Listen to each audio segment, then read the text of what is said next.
So, hello, good. Magandang araw po. So, Sunday ngayon, may pasok po tayo kasi may exam pa tayo. May 2 subjects pa kami na i-examine ngayon. So, ayan mga kapobre, good morning. So, dako na kayo. Kuan, kailangan ko na ba mag-diet? So, mga kapobre, kani siya, it's a time na alas 9 pa yung pasok namin, klase namin. So, chika muna tayo saglit. Istorya sa takadali, no, mga kapobre. Wala bang content creator ka, tapos students, tapos kanang daghan kay kanang buluhaton nun, tapos basta daghan kayo kanang huna-hunaon, pero laban lang gyapon ta sa kinabuhi. Maka-encourage pa ta sa uban nga estudyante, syempre sa barkada. Of course, gahapon dari min kaon sa boarding house kay. So, ang kwarta na ko mga kapobre is mao na lang ni mangita pa kong kahiraman karon kung asa ko makahiram pang tubil pa uli kay wa na jud ko'y kwarta daw. Short akong allowance, grabe jud na akong tipira, pero kuan gyapon basta kwarta maubos gid ay gyapon. Gatipid ko kay syempre estudyante ta, kailangan nato nga atong sarili, atong kaugalingon nga magtipid-tipid ta. So, mangita kong kahiraman karon para pang itubil ako pauli kay magsig magtuklod-tuklod ta pauli ron. So, kapobre, share ko lang sa inyo, birthday di ay nako na sa karong 27. So, nag-expect ko nga na imuhatag sa ko ag kanang, of course, panghanda. Bahala gamay lang good, at least natay panghanda. Kay isod kayo ning estudyante ka.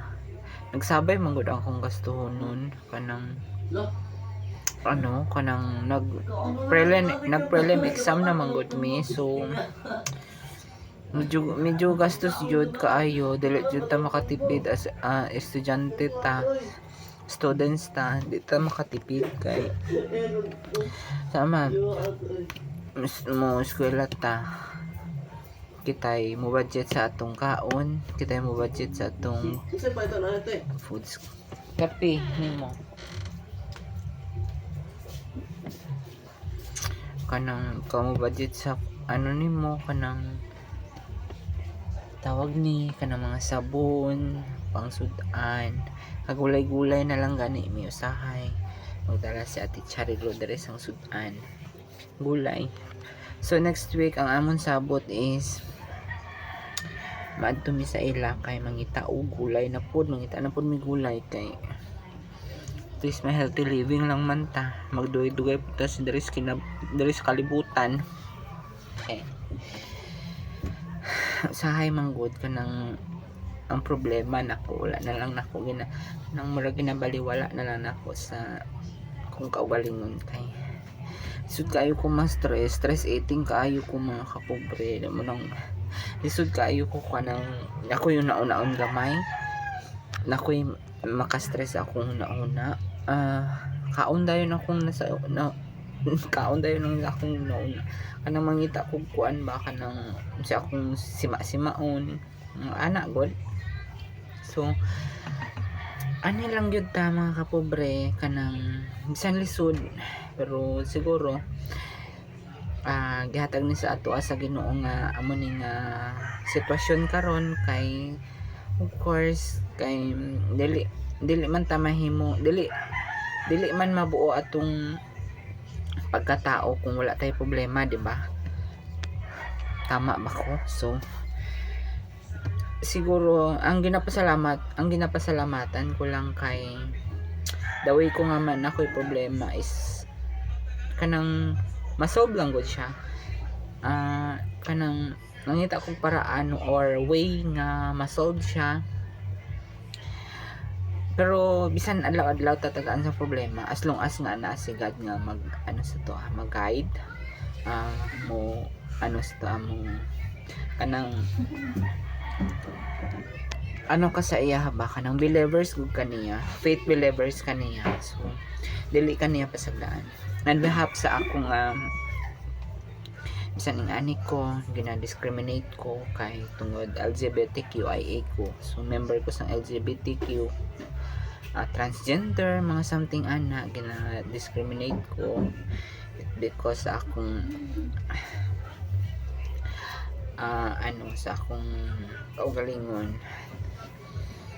Usahay pod kanang dili po kaayo ko maka istorya kay napo ko'y high blood pressure may high blood pressure manggug ko mga pobre.